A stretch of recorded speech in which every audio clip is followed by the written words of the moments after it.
Somos Resistencia Viajera, un grupo de mujeres y disidencias viviendo un movimiento que se reúne para ponerle conciencia política y social a esto de vivir viajando.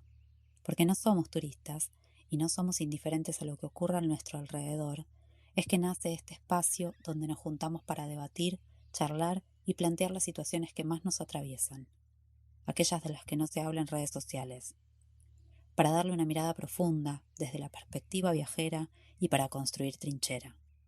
Queremos invitarte a que formes parte de la resistencia.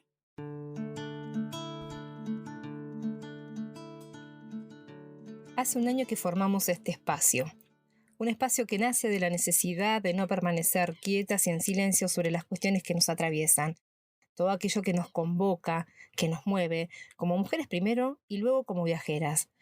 En ese momento no conocíamos, por lo menos nosotras, sitios que compartieran esas inquietudes de manera pública. Y en nuestros años de viaje se nos hacía muy difícil conectar con gente que sintiera de la misma forma.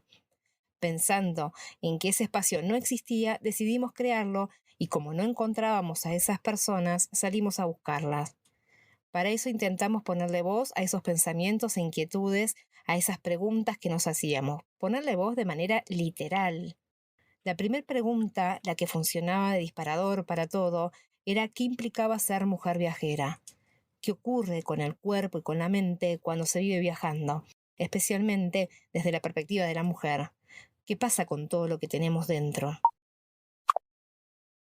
Viajar o ser mujer viajera, creo que implica un gran desafío que tiene que ver con estar en bastantes momentos en la incertidumbre, porque más allá de que uno planifica y planea y tal vez muchas de nosotras estuvimos mucho tiempo proyectando viajar, cuando uno sale a la ruta, cuando uno se empieza a relacionar, cuando una empieza a conocer otras culturas, a veces te lleva puesto, porque nada es como uno lo planeó, nada es como uno lo pensó, y eso te trae cosas maravillosas, pero también te trae un desafío enorme porque te estás encontrando con otras realidades, estás teniendo que lograr vivir en movimiento.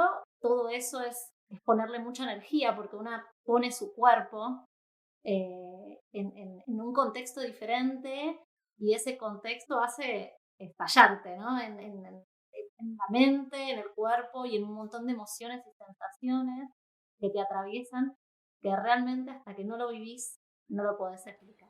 Y además, también creo que hay una idea hegemónica de lo que es ser viajero o viajera, esto que decíamos antes, que el viajero o viajera tiene YouTube y que fue construida desde las redes sociales, desde medios hegemónicos de información.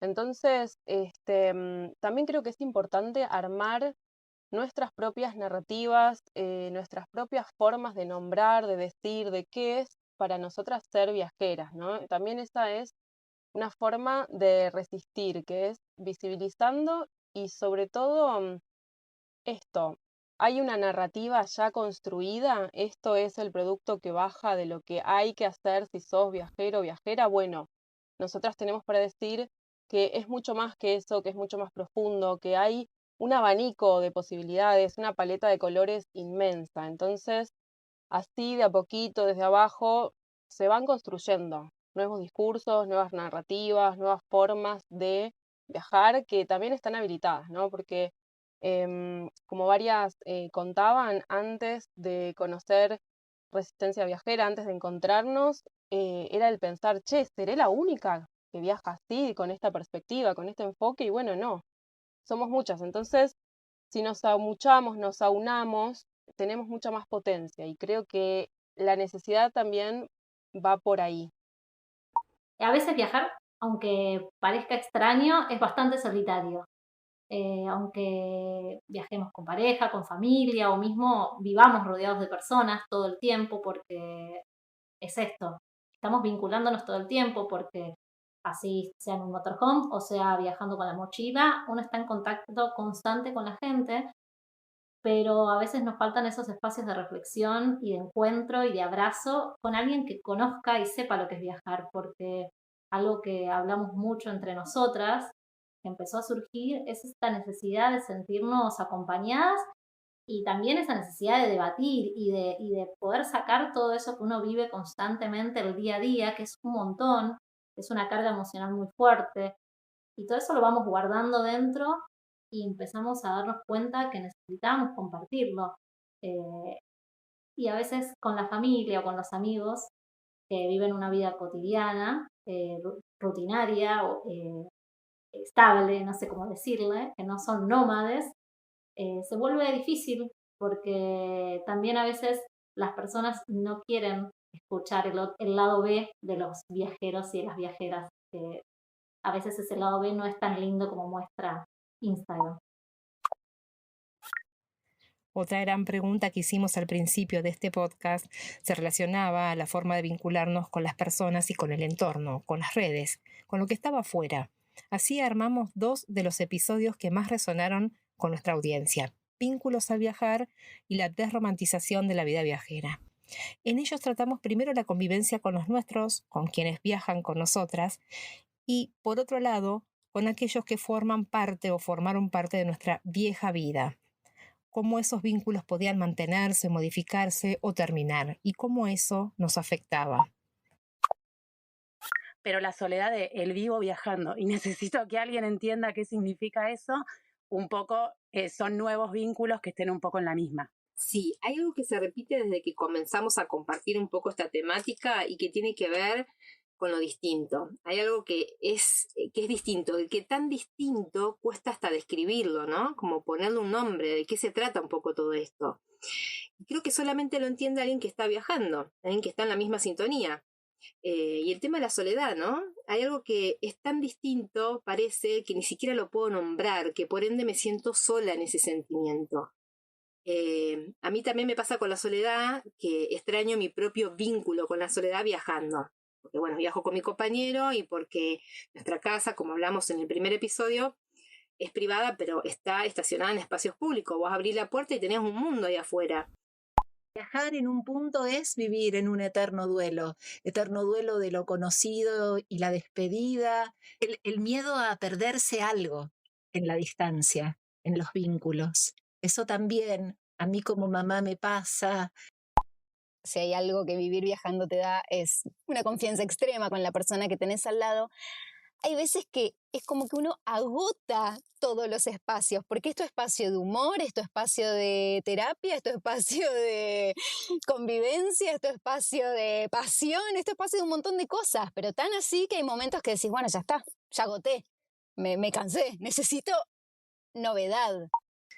Bueno, les tengo una noticia y es que salir a vivir viajando tiene muy poco que ver con esto de emigrar de una provincia o de una ciudad a otra y establecerse en otro lugar. Y que ahí me parece que se juegan otras cosas porque yo, por ejemplo, pensé que esto iba a ser muy fácil por una cuestión de experiencia y en realidad el tema vínculos se me hacía fácil restablecerlos, crear nuevos, reinventarlos o incluso encontrar otros que no tenía en esos lugares a los que me iba, pero de repente el vivir viajando significa que ya no pueden permanecer en el tiempo, por lo menos no de forma presencial. Entonces ahí se vuelve como muy distinto esto de los vínculos. Lo que se me hacía muy fácil y muy llevadero pasó a ser un desafío totalmente distinto. A su vez, hablamos sobre el constante cuestionamiento de la construcción del ser viajero. Nos preguntamos qué podríamos hacer para deconstruir un concepto tan arraigado, una idea tan establecida sobre lo que se muestra o no en redes sociales.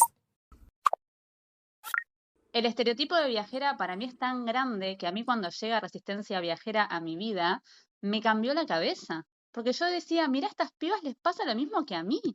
Y yo, ¿con quién me relacionaba? Bueno, con las personas que me encontraba y con las personas que veía en Instagram, con esos viajeros. Entonces yo pensaba que las cosas que me pasaban, malas, el lado B, me pasaban solo a mí. Entonces yo no entendía por qué estaba angustiada por algunas cosas hasta que llegaron ustedes. Y eso fue muy zarpado. Yo también, yo resignifiqué, incluso hasta me dio ganas de seguir viajando porque en un momento yo sentía que esta vida se alejaba de todo lo otro que también soy, ¿no? Y porque también está construida esa idea del vivir viajando, como que de repente no te importa la realidad, o como que, no sé, como vivís, no sé, mirando pajaritos y mariposas, que sí, obviamente que conectás un montón con la naturaleza, pero también, por lo menos nosotras creo que por eso nos hemos reunido y hemos hecho este proyecto, estamos reatentas al otro, ¿no? A la gente del pueblo donde estamos durmiendo, el lugar que vamos a visitar, sus costumbres, bueno, nada, entonces es como, y que también está hermoso que eso se pueda comunicar. Eso yo me refiero a una responsabilidad en cuanto a las personas que te ven y a un discurso meritócrata que está muy, muy de moda en redes sociales, y es esto que se escucha de: si lo soñás lo podés hacer, si yo pude llegar hasta Alaska vos podés llegar, si yo pude comprarme una camioneta y camperizarla, vos también vas a poder. Entonces me parece que ahí está la responsabilidad, porque no todos podemos, realmente esto es así, somos unos privilegiados absolutos, estamos viviendo, viajando, pudimos hacer un montón de cosas y eso es importante comunicarlo. Lamentablemente no todos vamos a poder y está bueno hablarlo. Y de repente cuando empecé a viajar, y fue como, che, yo no sé si quiero llegar a Alaska, yo no tengo ni idea hacia dónde voy. Entonces todo el tiempo ahora quizás mi comunicación en redes es como, no sé hacia dónde voy, y eso está buenísimo, no saber hacia dónde voy. No hace falta, creo que hay, yo siempre hablo de las nuevas generaciones, siento que hay una generación que ya llegó a Alaska, y nuestra generación, creo, la de resistencia, es que no sabe a dónde va, literal, creo que es como nuestro eslogan. Resistencia Viajera no sabe a dónde va porque estamos todos como medio rondando por ahí y estamos recién reencontrándonos con esta vida viajera, con lo que es vivir viajando, con lo que es ser mujer viajera y demás. Entonces está bueno, creo que empezar a comunicar eso, como, che, no vamos a Alaska, no sabemos a dónde vamos, esto es un estilo de vida, te estamos mostrando cómo es vivir viajando en un motorhome con las buenas y con las malas. De eso. Sí, pensar otra vez, como que uno termina volviendo siempre a lo mismo, ¿no? Pero ¿de dónde sale? ¿De dónde salió el Ushuaia, Alaska? ¿Y por qué todas en algún momento pensamos en si lo íbamos a hacer o no lo íbamos a hacer? Porque aunque creo que la mayoría acá decidimos no ir hasta Alaska, por lo menos yo no voy a ir hasta Alaska, lo tengo totalmente decidido. ¿Por qué me lo planteé en algún momento? ¿De dónde nace? ¿No? O esto de dejemos todo para cumplir nuestros sueños o para ir viajando. ¿De dónde nace? ¿Por qué eso hizo ruido en nosotras? Y ahí volvemos, ¿no? A la imagen de YouTube, de dónde nos formamos todas para tener ideas sobre esta vida viajera. Como que siento que siempre lleva a lo mismo todo, ¿no? O cuando te preguntan si tenés un canal de YouTube, ¿por qué? ¿Viste? Como que siempre vamos al mismo lugar.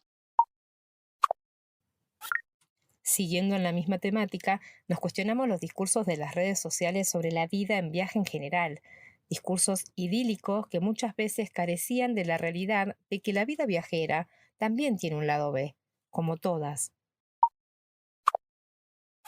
Siempre digo que somos hijos de la pandemia en cuestiones de viaje y eso influenció mucho en qué consumía, qué tipo de viajeros consumía o de dónde estaba consumiendo lo que mostraban otros viajeros, que era básicamente de YouTube, redes sociales y demás. Muchas cosas de la vida en viaje cotidiana obviamente no se muestran en las redes sociales tal, o no se puede por ahí proyectar tal vez, bueno, cada uno vive su propia experiencia, ¿no? Pero nadie te decía, che, si te vas a tal lugar, no sé, como nos pasó en Chile, carretera austral, en temporada de lluvia, vas a estar una semana bajo el agua, y eso va a influir un montón en, bueno, no podemos trabajar en la calle, la ropa no se te va a secar, tenés humedad por todos lados, y el clima es un factor súper importante en el viaje y al cual no es que podemos decir, ay, che, llovió acá, nos vamos a 1000 kilómetros al otro lado donde no llueve. Yo sí hay algo que extraño, pero que me voy dando cuenta ahora, es, por ejemplo, ir a comprar y en el negocio encontrarte una tía, un vecino, una cara conocida, ¿no? A veces encontrarte con amigos de casualidad y que surja esa magia en el barrio o en los lugares que habitábamos. Ahora estamos siempre en lugares nuevos, siempre somos extrañas, la gente no nos conoce Y si bien al estar más tiempo en los lugares vamos generando nuevos vínculos, esa magia de ir al supermercado y encontrarte a tu mejor amiga no vuelve a suceder. Yo eso lo extraño bastante. También nos preguntábamos cómo se abordaban las temáticas más sociales como el trabajo o la militancia.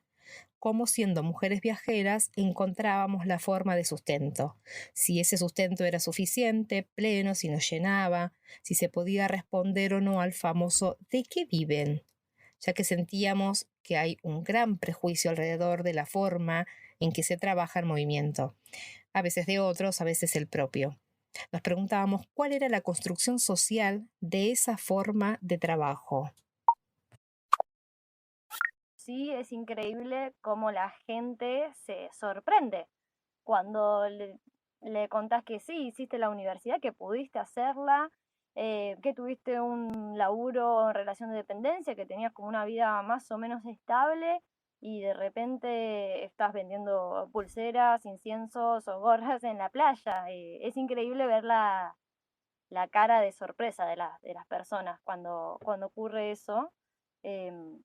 Yo creo que hay muchísimo que enseñar, de que hay formas de vivir que no tienen que ser, como un poco Mechi decía, estar anclado a tu profesión de por vida, que hay diferentes formas de trabajar y no necesariamente tiene que ser la que vos estudiaste. Yo comparto un poco esto de extrañar la presencialidad. No es lo mismo.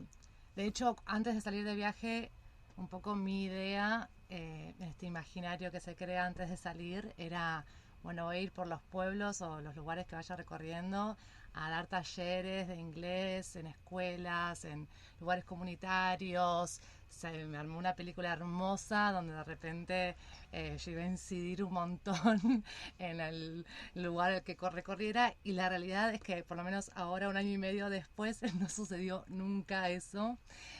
Nos estamos riendo un poquito acá.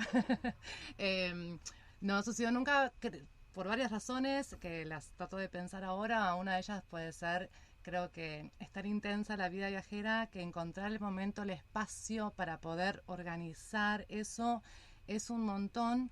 También implica estar varios días en un lugar para poder generar la confianza, el contacto, el lugar al que tenés que ir, para ofrecer algún taller. Sí, también creo que en nuestro país la situación de la jubilación y la situación también de los proyectos de vida, de poder alcanzar tu vivienda, dejar de alquilar o tener ciertas garantías de lo que va a pasar en un futuro, como decían, tan lejano, te genera demasiada incertidumbre por las condiciones que se dan, y también siento que nos atraviesa eso en un momento de pandemia, de que se nos llenó el cucu de preguntas, decir, bueno, de repente viene una enfermedad, una pandemia y tenemos unos cuantos números menos, y decís, ¿hasta cuándo? ¿Cuándo? Voy a ir a vivir mi vida, las cosas que yo deseo, ese espacio y momento de introspección que permitió la pandemia en algunas personas. En mi caso nos llevó a tomar esa decisión y jugársela para vivir el presente, para vivir el hoy, o esto de qué concepción tenemos sobre la vida y el trabajo, vivir para trabajar o trabajar lo suficiente para vivir lo que quiero. Seguido y muy conectado al discurso a veces tan lapidario sobre la militancia social y política, nos llamaba a preguntarnos si habíamos podido conservar y cómo y de qué manera esos espacios sociales. Analizamos la visión del afuera y el sentir en el adentro. Mi primer acercamiento siempre fueron las marchas, ¿no? Siempre me sentí como muy abrazada, nunca me dio miedo, por ejemplo, que es algo que la gente siempre dice, no, qué miedo. Para mí es algo maravilloso formar parte de esas multitudes, ese poder que uno siente cuando está en una marcha. A mí lo que me interesa mucho de lo que es la militancia política, en mi caso, pero va a surgir en el podcast que hay muchos tipos, es que no hay forma de realizarla solo. Es como que ese momento en el que se te prende la luz y te das cuenta que si no es con otros, no es, o por lo menos deja de ser interesante. Para mí la militancia tiene que ver con la posibilidad de transformar la realidad, ¿no? Poner el cuerpo, poner las ideas, poner nuestro tiempo en pos de algo en lo que creemos, y creemos que está bueno para nosotros y para los demás, es algo muy colectivo.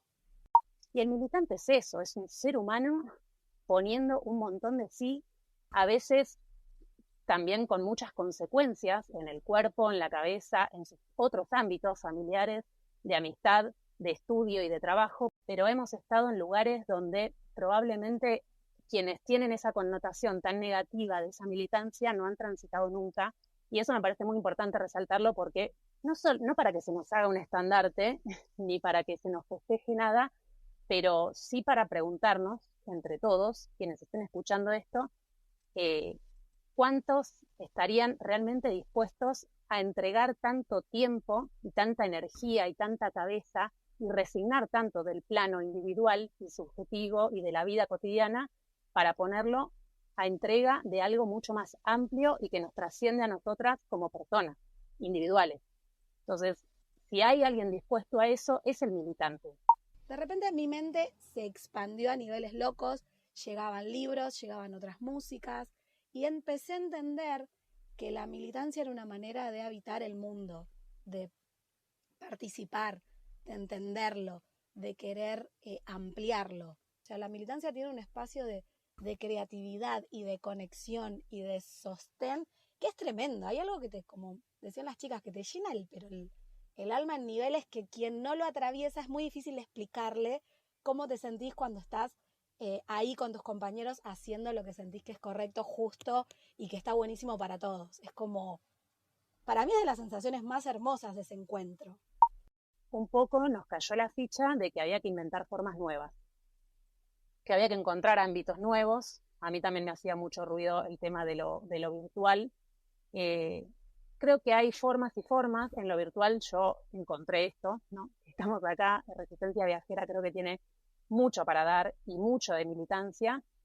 También me pasa que todo el tiempo necesito también estar en el territorio y construir en un espacio. A mí siento que no pude contrarrestar eso. Pude contrarrestar esto de encontrar grupalidad, encontrar comunidad y encontrar a otras para hacer cosas en conjunto vía virtual. Me falta o me quedó medio trunco la cuestión de algo que permanezca en el tiempo. Sí creo que en ese nuevo inventar formas o espacios o habitar espacios, porque no inventamos el espacio virtual, sí creo que son espacios que estaban en disputa y que como militantes, por lo menos de este lado de la mecha, no estábamos ocupando o no estábamos dándole la importancia y el sentido que estaban teniendo o que venían a cumplir. Los subestimamos un poco también, por eso también en gran parte está pasando lo que está pasando en nuestro país y en el mundo. Y creo que también un poco el vivir viajando y no haber tenido otra opción nos vino un poco bien en ese sentido. No nos quedó otra que habitar estos espacios virtuales, las redes, entre otros, como para empezar a decir y hacer en ese territorio, que es un territorio que teníamos recontra delegado y subestimado, y tanto lo relegamos que lo ocuparon otros, y mirá cómo lo hicieron, mirá lo bien que lo han hecho. Por último, nos cuestionamos la mirada sobre la maternidad en viaje, las creencias y los prejuicios de la maternidad en sí y qué pasa cuando es en movimiento. Es un episodio lleno de amor, de gente linda que nos ayudó con sus vivencias y sentires, e intentamos plasmar lo que para nosotras significa maternar en constante movimiento. Sino que creo que el feminismo también nos vino a enseñar a que la maternidad también tiene que ser deseada, ¿no? Y cuestionar este tipo de maternidades impuestas. Y creo que a partir de ahí es donde nos empezamos también a cuestionar un montón de formas y de roles para con nosotras y para con nuestros hijos que estamos criando, ¿no? Que es un gran desafío. En definitiva, para mi hijo el movimiento es natural, o es la norma, digamos, o es la vida de él. Entonces, creo que es más una cuestión de los adultos, y que tal vez, y lo digo tal vez porque no creo que sea excluyente, no creo que sea solo si vivís en movimiento esto suceda, pero tal vez el movimiento, por ser diferente a lo que estamos tan acostumbradas, te permite estar más en contacto con, o más alerta, o más en contacto con el presente. Siempre estamos decidiendo, ¿no? Incluso cuando se decide de una manera también tradicional, ¿no? Pasa que simplemente a veces eso no lo cuestionamos, ¿no? Como qué es lo que debería ser. El hecho de que vaya a una escuela, de que tenga sus rutinas, de que tenga sus amistades, que viva cerca de su familia. Uno no lo cuestiona, lo hace, ¿no? Pero también uno está eligiendo y está decidiendo desde un punto. Pensaba en todas las veces que he escuchado decir que los hijos quitan libertad. Y me parece interesante pensar ese concepto, sobre todo hoy que se habla tanto de libertad y se enarbola la libertad, vivir en libertad como si fuera hacer lo que quiero todo el tiempo. En todo caso, lo que te quita libertad es no saber si va a haber educación o salud públicas para que alojen a esa persona, ser necesario. Te quita libertad no poder elegir ser o no ser madre. Pero no creo que maternar en sí mismo te quite libertad. Por supuesto que maternar es difícil, que es agotador, que es muy intenso y que vivimos en una sociedad donde los cuidados y la crianza siguen estando sobre los hombros, en la mayor parte de los casos, de las mujeres. Y que el 90 y pico % seguramente de los hogares monoparentales siguen siendo de mujeres. Entonces hay todo un entorno que atenta tal vez contra una maternidad gozosa. Pero si podemos hilar un momento un poco más fino y darse a otros, asumir responsabilidades afectivas, da muchísima libertad, no quita. En ese boleto que decía Lucy, que es solo de ida, del vínculo que no te podés bajar, también creo que hay potencia en eso, en no poder bajarte de ahí, porque te obliga a reinventarte y a seguir buscándole la vuelta para estar lo mejor posible y acomodando piezas y reacomodándolas sin abandonar ese barco, ¿no? Maternar me permitió sentirme más parte del mundo, más incluida en el entramado social, digamos. Y creo que tiene que ver con que así como estuvo y está presente todavía el mandato de que si sos mujer tenés que ser madre, también se construyó otro mandato que sostiene que si sos mujer tenés que poder con todo, ¿no? Y hacer lo que quiero sin rendirle cuentas a nadie. Pero sentirse parte de otros, de una familia, y no una familia en términos heteronormativos, ni una familia exclusivamente hablamos de hijos, ni de pareja, digo, una familia en el sentido amplio, una familia como núcleo de pertenencia. Una familia da potencia, porque hay una red que te permite ir a explorar sabiendo que hay un sostén, que tenés un hogar al que volver, porque somos seres sociales. Entonces, alimentar los vínculos, pensarlos, reflexionarlos, buscarles la vuelta, nos enriquece, digo, porque, por supuesto, sin idealizar, sin negar las dificultades. Hay vínculos que no se pueden sostener y no se pueden sostener porque no son saludables, pero me refiero más a la cultura de descarte en la que estamos, que hay algo, una persona que no me gusta, entonces ya está, esa persona, no puedo con lo que no me gusta, como que ocupara todo. Entonces, habitar las contradicciones yo creo que nos hace más libres.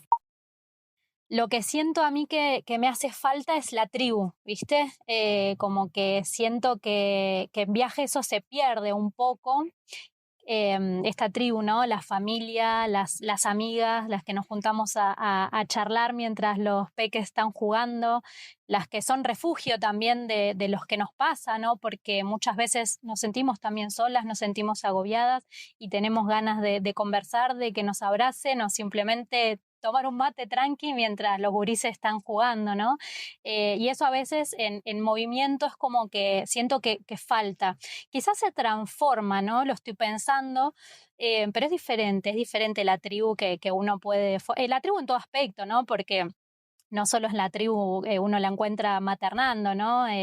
Uno va haciendo de su gente, de sus pares, ¿no? Haciendo su tribu. Y bueno, en movimiento siento que eso un poquito cambia, ¿no? Quizás, bueno, la plaza es el encuentro con la tribu, ¿no? Quizás encontrarse con otras madres o con otros grupos y poder por ahí poder compartir un ratito o simplemente nada, el descanso de que los gurises jueguen y verlos ahí y tranquilos, ¿no? Pero bueno, sí es cierto que por lo menos para nosotros que le está haciendo su segundo grado y que no está en ningún sistema también de educación a distancia, o sea, lo vamos educando plenamente su mamá y su papá, es un gran desafío. Pero como les decía, verlo a él, cómo se va desenvolviendo en la vida y cómo va aprendiendo, si bien es un gran desafío y muchas veces me interrogo, nada, lo veo bien, lo veo contento, lo veo una persona que va aprendiendo un montón de cosas de la vida, ¿no? Más allá de la currícula que también la va aprendiendo, pero bueno, a nosotros en particular también, más allá de que aprenda a leer, a escribir, a sumar, a restar y a hacer operaciones, nos interesa mucho que él vaya aprendiendo de la vida, ¿no? De la vida misma, de cómo relacionarse, de cómo desenvolverse. Este es el último episodio de la primera temporada del podcast de Resistencia Viajera, pero no son las últimas preguntas. Te invitamos a que nos acompañes y nos compartas también tus cuestionamientos y tus emociones sobre la vida en viaje, porque aquí estamos, construyendo trinchera. Te invitamos a que formes parte de la resistencia. Calle abajo, pueblo vivo, sueños del olvido. Si te gustó este contenido, puedes suscribirte a nuestro canal y activar la campanita para no perderte los próximos episodios. También podés escucharnos en Spotify y encontrarnos en Instagram como Resistencia Viajera.